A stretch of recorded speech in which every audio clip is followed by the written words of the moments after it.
afternoon. Having lived in New York City for most of my adult life, I've had the privilege to sit in the company of a number of esteemed elders. Principal among these elders is Ms. Doris Brunson, a woman that I've known for more than 30 years. Ms. Brunson is an educator and obviously an esteemed elder. I thank you for allowing me to sit in your company this afternoon, and we're just going to talk just a little bit about who you are and the arc of your life and some of the things that you've done and said to improve the lives of so many young ladies and young men that you've had the opportunity to nurture and to nourish. My babies. As I said, The junior highs. You're an educator. I know that you were born in South Carolina. Yes. You grew up in Harlem, New York. Yes.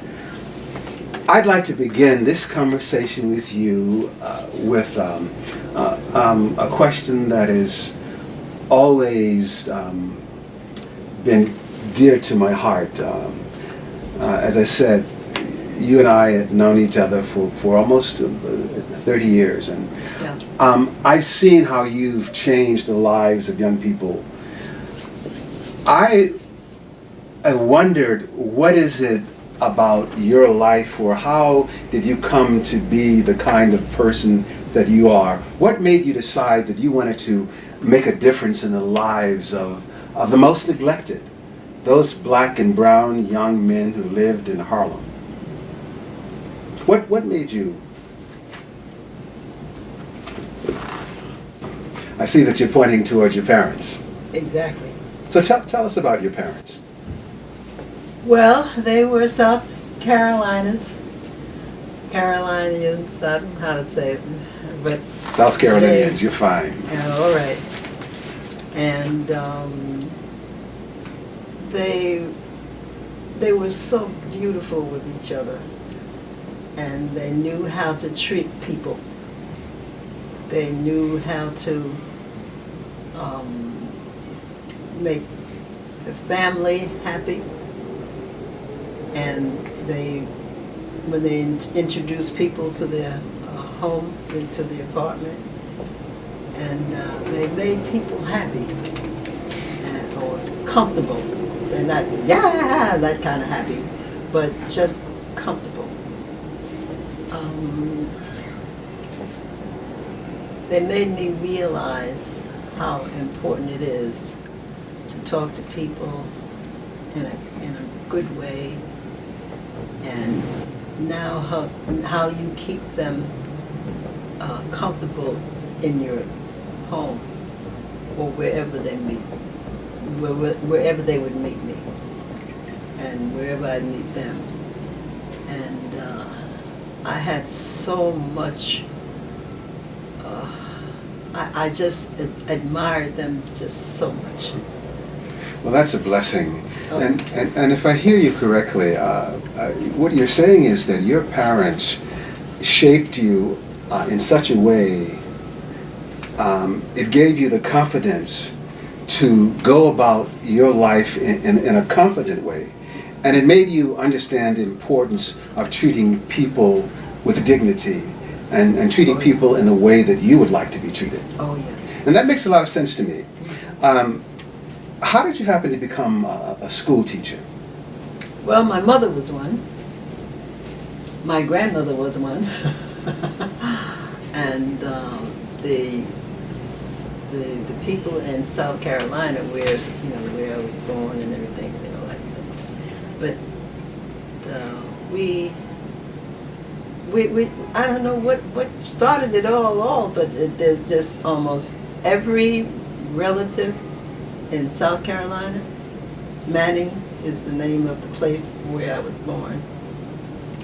And those persons were wonderful teachers. I found that out as I got older and got to know them. And then when I'd go back from New York down to South Carolina, I would get a chance to talk to them and find out what was going on in New York with the children and the children there and blah, blah, blah, blah, blah. And they just had a warmth.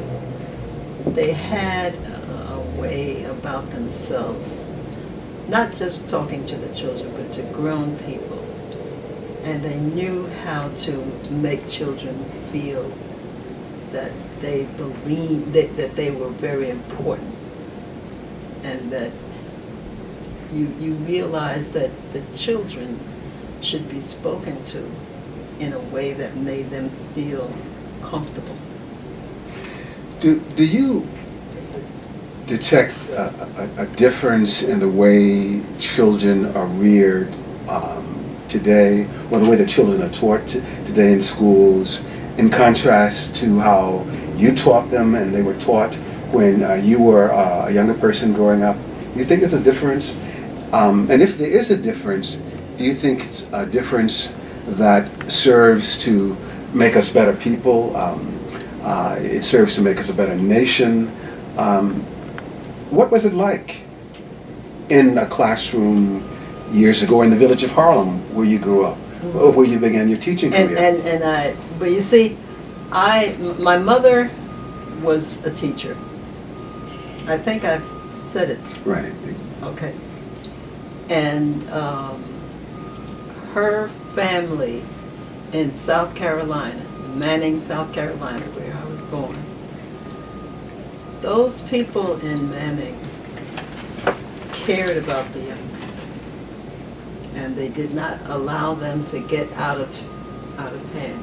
Do you think that teachers and many people today care about young people now in the way that you cared about them, or your parents cared about them when you were growing up in Harlem or in Manning, South Carolina? Well, I felt once I started, when I got into, when Dad moved into New York, and we moved into an apartment here in New York.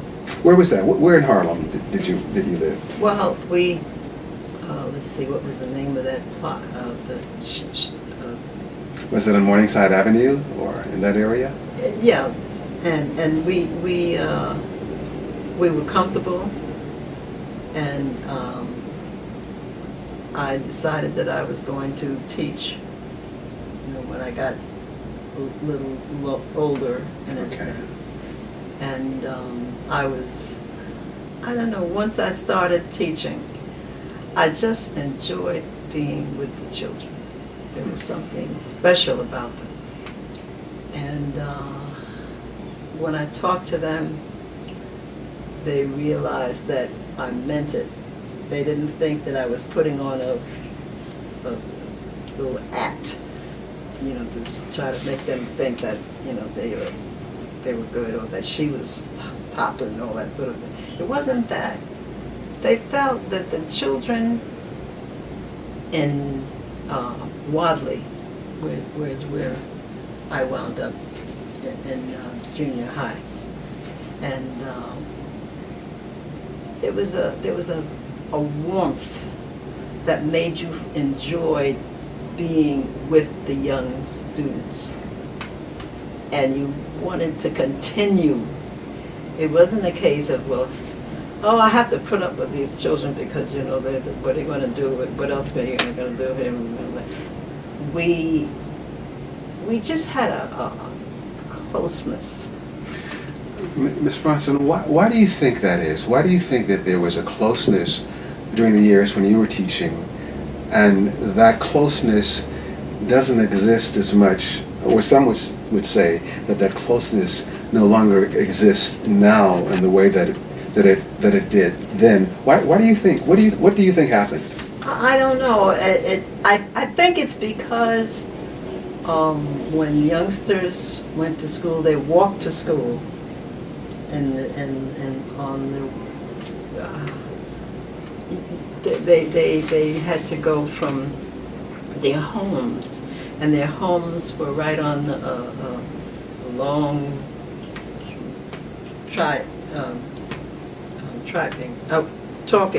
walking rather, and their parents were so close with them, with the teachers, and the children gave their behavior at the best quality of themselves. So if I hear you correctly, when you were teaching and when you were growing up, there was more parental involvement from parents who cared about their children. Exactly. There were Southerners who cared about what the children were doing. Okay. And it's because they came out of Southern schools. Exactly. And they were told by their parents that they had to show that they appeared, that they had a sort of a feeling that they want those teachers to think that they were just really caring about what was going on, and the children gave them that feeling. Okay.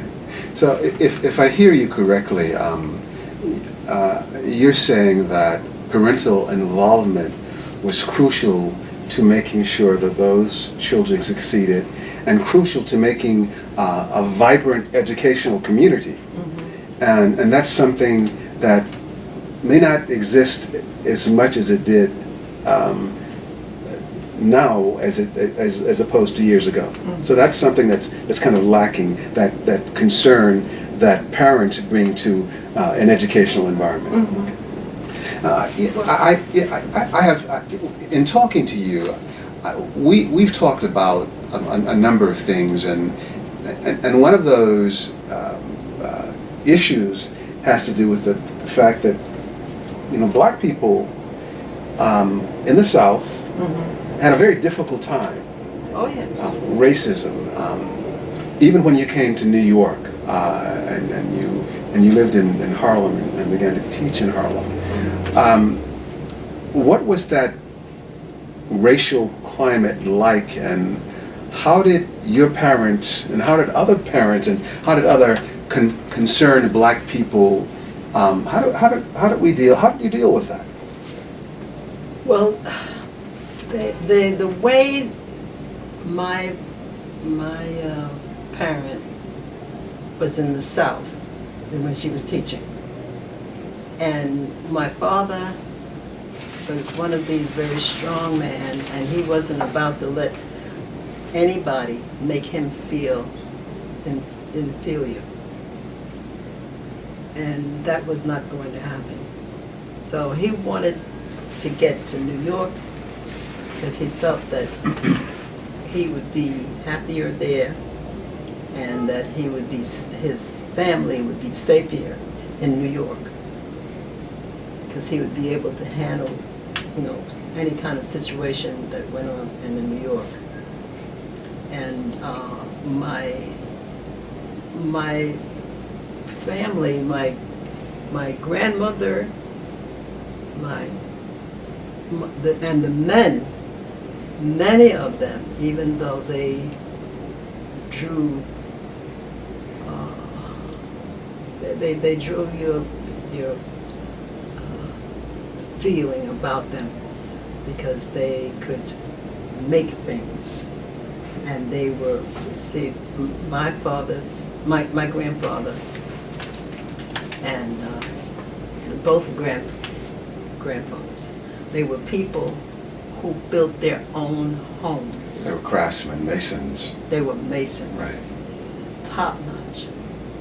And people, especially whites, would come to them and say, I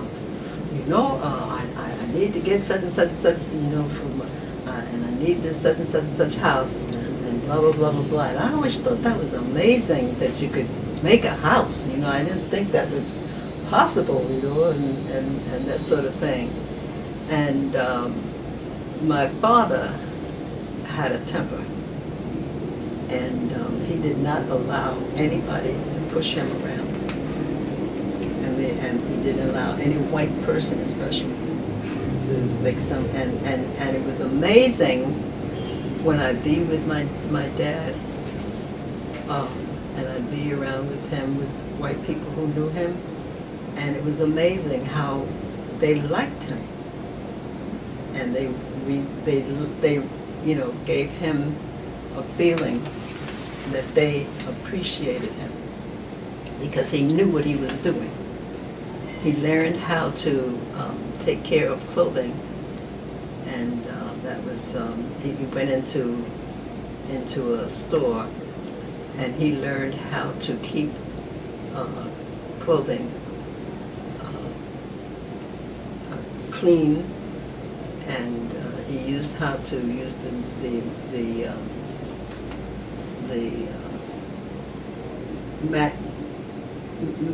Maxic, I can't even get the word. He knew how to handle. Oh, he met Jewish people when he got into New York, and he was so skilled in taking care of people's clothing, the way, and it was done in such a good way. Right. And they said, Brunson, so and so and so and so, and when it was a weekend, he would take me to work, so that I could meet the people. This is your little girl? Oh, la la la la la, and they would talk, and I would talk back, and then, oh, she's so quiet, she's so smart, she knows exactly what I'm saying to her and everything. He said, well, why shouldn't she? She's smart. And then he would get a little irritated. Yeah. And my mother worked for white people in their homes, and she took that kind of work for a while. And I was just so, I just thought my parents were the best people on the earth. And I knew that I had to behave, and if I didn't, there was going to be a problem. And indeed they were. And again, to echo what you said earlier about parental involvement, it's crucial for having and raising a successful child. Yeah. But I'd like to ask you, where did you go to high school here in New York? And what was that like? Being a black child, obviously intelligent, obviously confident. What was your experience? We lived on 113th Street. Okay. And there was a school not too far away from where we lived. Right. And my mother, of course, and my dad, they both wanted to make sure that the teachers were aware of how, their children were, that sort of thing. And it worked out well. And my dad, he started working with people's clothing, and he learned how to do it very well. He would, press them, Right. and all that sort of thing. And you were in school during this time, right? Yes. Yes. Where in school? Yes. In fact, when there was a day. Which high school? Do you remember which high school? Oh. Was it Washington Irving? Yeah. Okay, so what was that like? How did the students treat you there as a black student? I don't know how many. Well, there were mainly black students there. Mainly black students at Washington That's right. Irving. Okay, so was it segregated in that way? Did you have any contact with white students? Were you treated any differently? No, Did you have my this- my teachers treated me with the same kind of act, the way they would with the white children if they were white in their room. And I was kind of thrilled about being in school in New York. Wow, that was supposed to be big stuff, you're going to school instead of being some other place. And I was I was very happy to be in New York. And my mother worked in white women's apartments.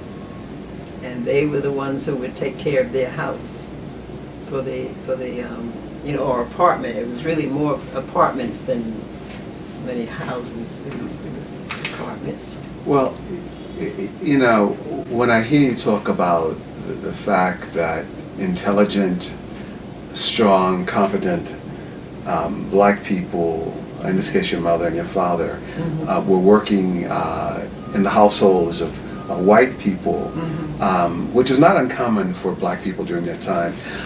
One of the things that comes to mind is, why is it that black people with all of this intelligence and all of these gifts, who could virtually do anything? They were carpenters, they were masons, they could take care of clothing.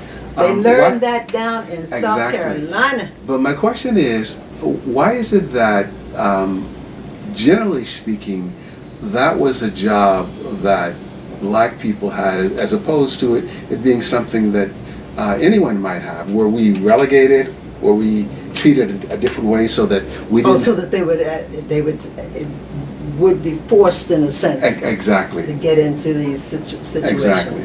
But somehow my dad knew exactly how to navigate it. Okay, do exactly. that. It's a credit to his genius. My mother worked in white women's apartments. Okay, go ahead. I have a question.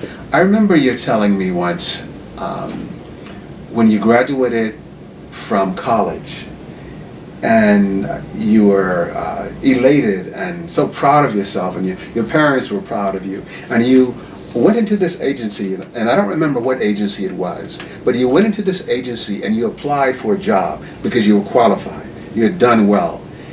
But rather than hiring you, they took your application and they balled it up and they threw it into the garbage.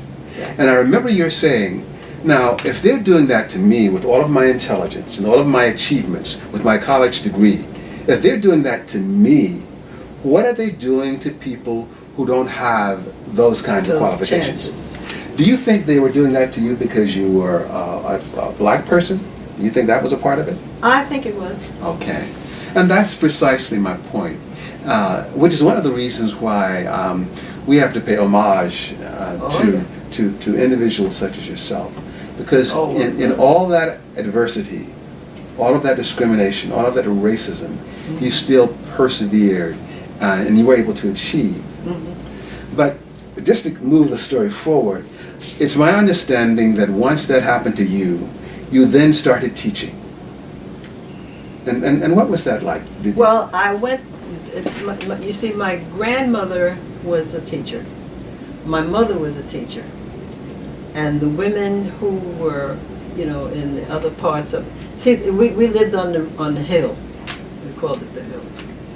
And it was a part of Manning where the families lived near, like we lived in this place, and then we'd live maybe 10 or 15 minutes to walk from one family's, house, and you just walk down the road, and you would wind up with the next part of the family. And you had so much. You loved the family so much because you were so close to Right, them. exactly. You could see them.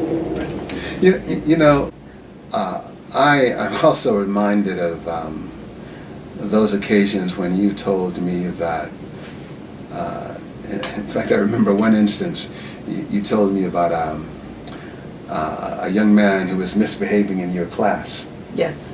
And you called his parents, and they came to that class, and they decided that he needed to be whipped a little bit. So after they, I guess, pulled out their belt and gave him a little punch, a few licks, he didn't do that anymore. and I'm not asking you if you approve of corporal punishment. I'm simply saying to you again, and it seems to me, it speaks to what you were talking about in regards to parental involvement. Having grown up in a time when racism was biting, was fatal. I mean, I know you remember Emmett Till, and I know you remember, the assassination of Malcolm X, and what happened when Dr. Martin Luther King was killed in 1968. Yeah. You remember when black people were marching in the streets, even here in Harlem and the other cities. I was out there marching too. Okay. So we understand the importance of that struggle. We don't see so much of that now. We don't see that kind of in the streets struggle as much in our communities. I don't see as much respect for elders as I remember seeing back in the day, so to speak. I understand. And that bothers me and pains me greatly. You and I have talked about it on a number of occasions. Why do you think that is? I mean, is it that parents are no longer involved as much? Is that why this anger, oftentimes, that I see in young people, this abuse, this misuse, this disregard for education?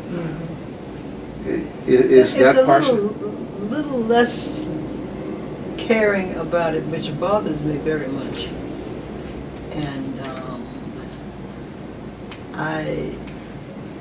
And I realize they couldn't have that kind of feeling now because they were in the back early, when we were, going through all these situations with people who, got into the middle with them and just did what they wanted to do. And I think being a family of women who were teachers, and it goes way back in South Carolina, to Manning, South Carolina. Right. From my grandmother, my mother, my aunts, and some of the men were doctors as well. If you could point out just a couple of things, very specifically, one or two things that you would say to parents who are trying to help their children realize their potential, what would you say to them? Now? What would you say to them now? I would have to stay with them for a little while to see what they're doing, because they may have parents who care about that. Now, if their parents don't, then I'd have to, talk to them and see how they feel about things. Okay, so we go back to parental involvement again. Exactly. All right. Because, if you don't have parent involvement in what's going on with the children, you don't have much of anything. And I sometimes have heard people on a subway or on a bus or whatever, and the children don't show showing how they should be behaving in the store, the bus, the train, the subway, and it's difficult. When I was a kid, growing up like you in the South, and I've heard my parents. Well, I wasn't brought up. Well, I was. You were born. I visited down there. Well, I grew up in the South, and I hear that. And I was glad to go down south. But I hear that even here in New York, for a period of time, we raised our young people almost like a village. In other words, if Johnny was walking down the street and he was misbehaving. And somebody else saw him. and They could correct him and That's right. take him home to his That's mama right. or daddy, and they would pray that that they wouldn't be told on. exactly. And obviously that worked to some extent because it produced somebody like a you. It produced a Paul Robeson. It produced a Martin Luther King. It produced so many men and women of color who went on to do some great and phenomenal things. But that doesn't happen anymore, and that's a concern. But having said that, we were talking earlier about the fact that we have a newly elected individual to the presidency of the United States. How do you feel, or what do you think is the state that our communities are in under this particular president and in this particular environment? Where do you think we are? Well, I having been in that earlier time, Right. I miss it. And You missed the earlier time. the earlier time. And I don't know that I have the same, having the same feeling about the people who are in you know, in work now. I'm not really sure of what the children are going to get to be. I'm worried about it. Well, I'd just like to say to you, Ms. Brunson, first of all, thank you for allowing me to sit here. No problem. What we've tried to do, again, is to leave a record so that our young people can see generations who laid the way, who paved the way, and hopefully take some courage and some strength from that. And I can think of no better example of that than you and the many unknown and uncelebrated men and women of color whose name we may never ever know, who fought and struggled and died so that we could be here, so that I could sit here and talk to you, educators and just concerned and loving people who nurtured the souls and the spirits and the minds of our community, of our people. As we conclude this conversation, I was thinking of a way that we could perhaps thank you for allowing this moment to be and allowing us to be here with you. And Langston Hughes comes to mind because you're a mother to so many. Oh. So I'm asking Langston, you. I'm asking you if you would permit me to thank you with Langston Hughes' words. And he said, "Well, son, I'll tell you. Life for me ain't been no crystal stair. It's had tacks in it, and splinters, and boards torn up, and places with no carpet on the floor, bare. But all the time, I's have been a climbing on, and reaching landings, and turning corners, and sometimes going in the dark where there ain't been no light. So boy, don't you turn back. Don't you sit down on the steps because you find it kind of hard. Because I still going, honey. Yeah. I still climbing. And life for me ain't been no crystal stair." He comes to mind because I think the example of your life It's what Langston is speaking about in that poem, Mother to Son. The example of your life. Having said that, we thank you, we thank you, we thank you. Oh.